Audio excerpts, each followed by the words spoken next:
These are the 8 problems on page 21 that I gave you all to do for homework due today. I want to go over all of these because they're a little bit different in some cases. So problem 1 is an example of a problem in which you have a number that you don't know, and that's the price before the tax, and you have the tax added to that.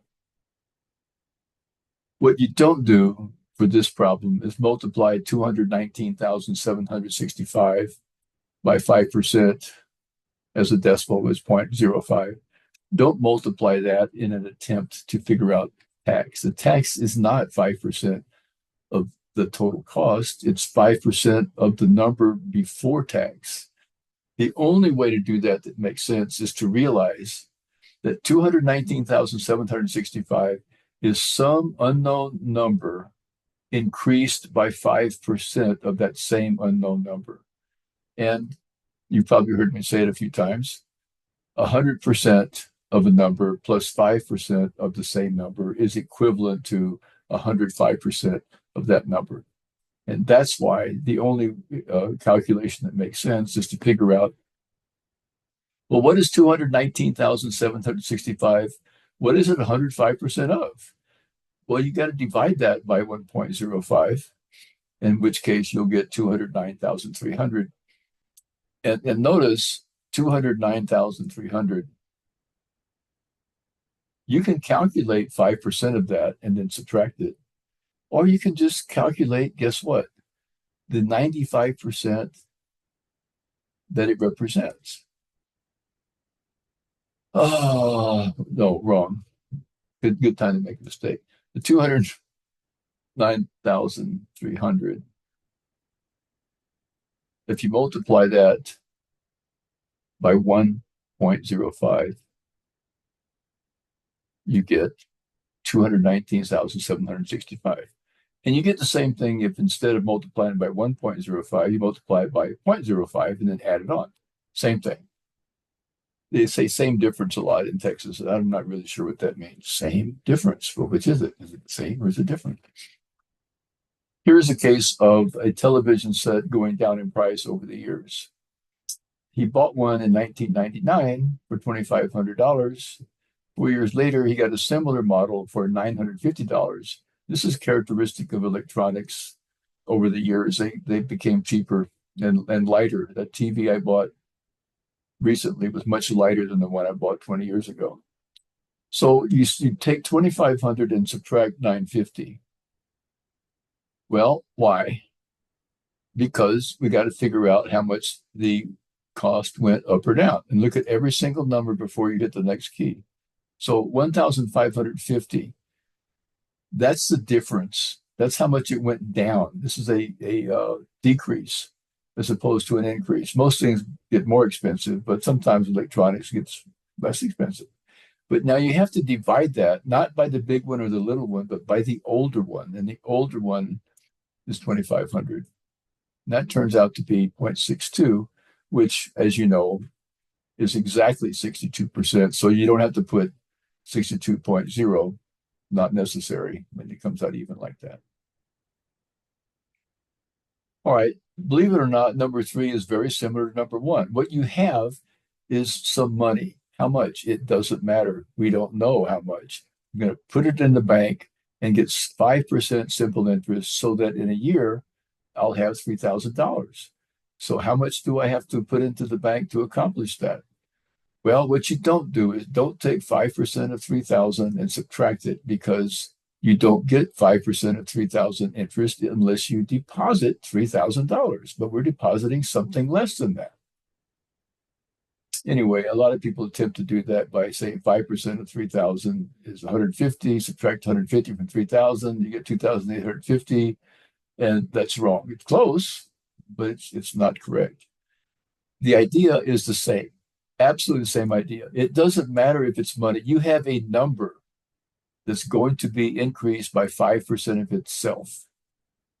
That is equivalent to 105% of the number.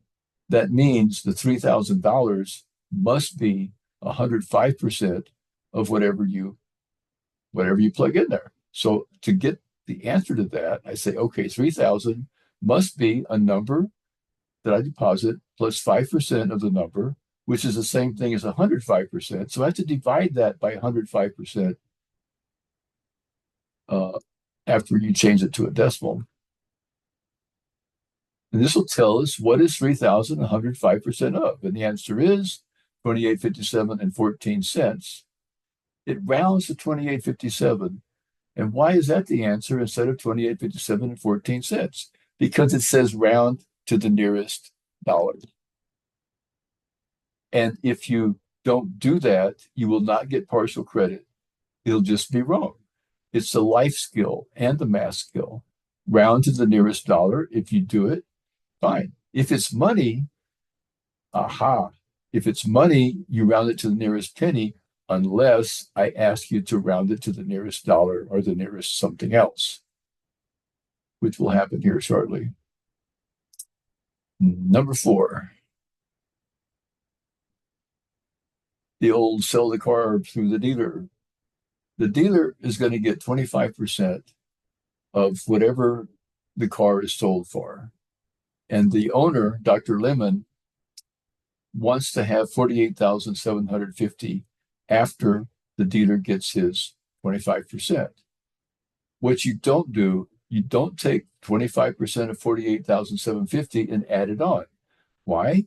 Because that's not the selling price. The selling price is, we don't know.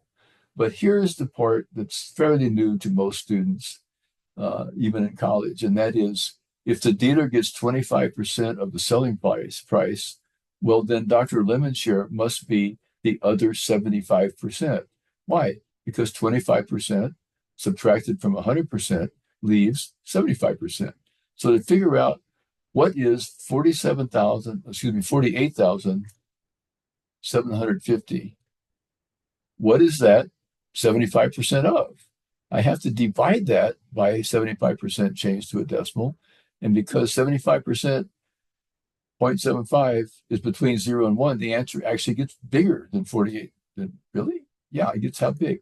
Well, it's 65,000. Exactly. Now, you can either calculate her share by taking 75% of that, and you'll get 48,750, or you can take his share, 25%, which is 1/4 of that, and subtract his share, and you'll still get the same 48,750 bucks. Very cool problem. Number 5, we've had this since the second day of class at the beginning of the semester. The total, we call it the out the door or the drive out price for this new vehicle is $18,900. Well, let's put that in the old calculator. $18,900. Now, the first thing I'm going to do, is correct my mistake. See, I looked at my number and said, that's not right. 18,900.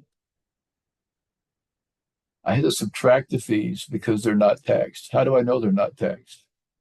Because it says well, it's kind of sneaky how it says it, really. It says 6% sales tax on the actual cost of the bus. And the actual cost of the bus was 10% less than the sticker price.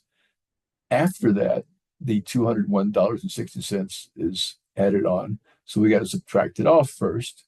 You can put a 0 if you want to, or you can put 17 zeros. It doesn't make any difference. It's the same number whether you put the 0 or not. Now I'm going to hit equals, because if I hit divided by now, and if my calculator does order of operations, if I say divided by 1.06, it's going to divide 201.6 by 1.06. Uh-oh. If your calculator doesn't do the operations, you can get away with it. But in either case, hit the equal sign. That calculates the numerator. Then you divide that by 1 point the tax rate, 1.06, because it's 106% of something. And that is equal to 17,640. That's not the sticker price.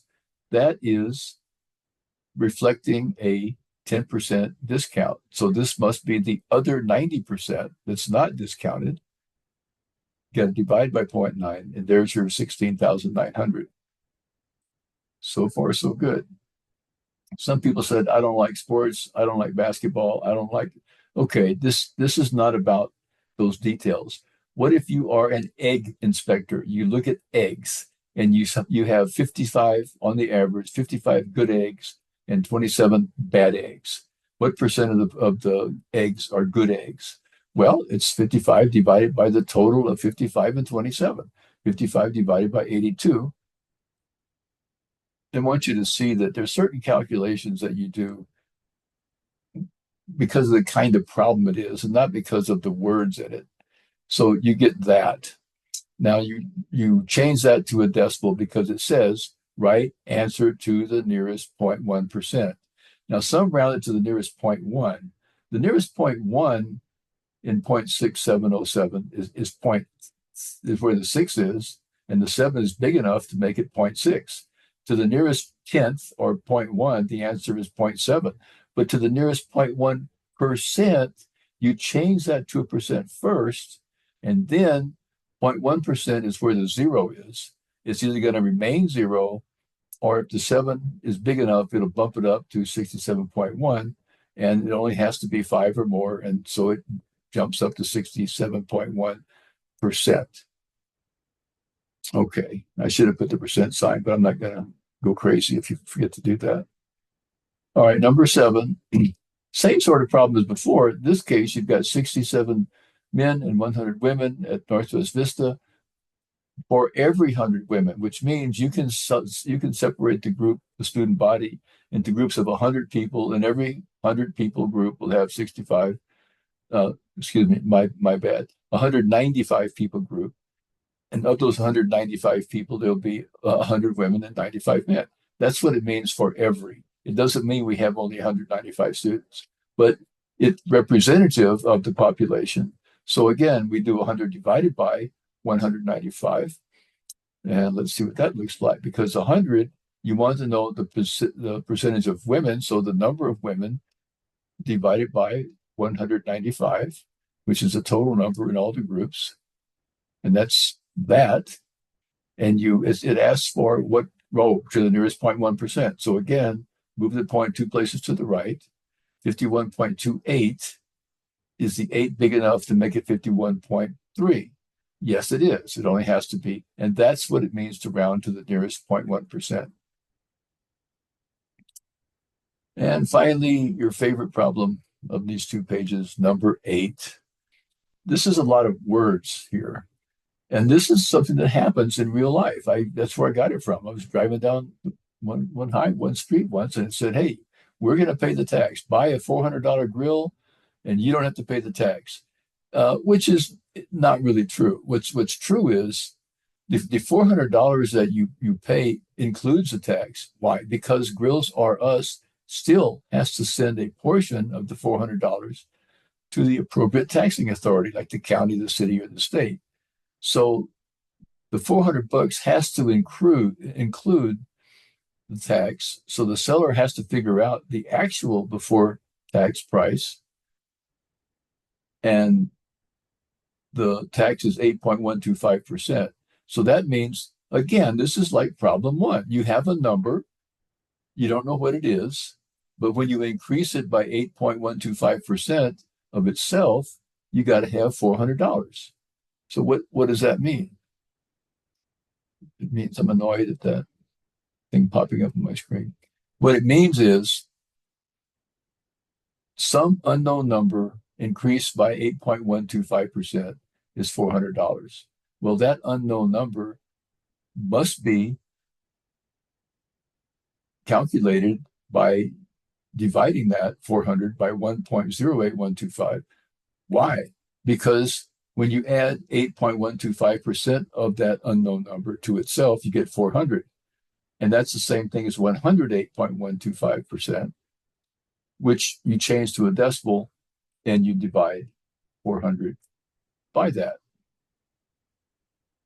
to find out what number multiplied by 108.125%. I hit the right button for divided by 1.00825. 1.08. Got to check your work. You got to go 1, 2, 5. See how it's important to be careful with that? That anybody can make a mistake. But it turns out to be 369.94. Well, why didn't I round it to $370? Because it's money, and I didn't tell you to round it to the nearest dollar. And what is it always going to be in this class? If I ask you to work a problem, but I don't tell you to round it to the nearest anything, and it's money. If it's money, you always round it to the nearest penny, unless I tell you to round it to the nearest dollar or $100, something like that. And that is how you work all of those lovely problems. All right.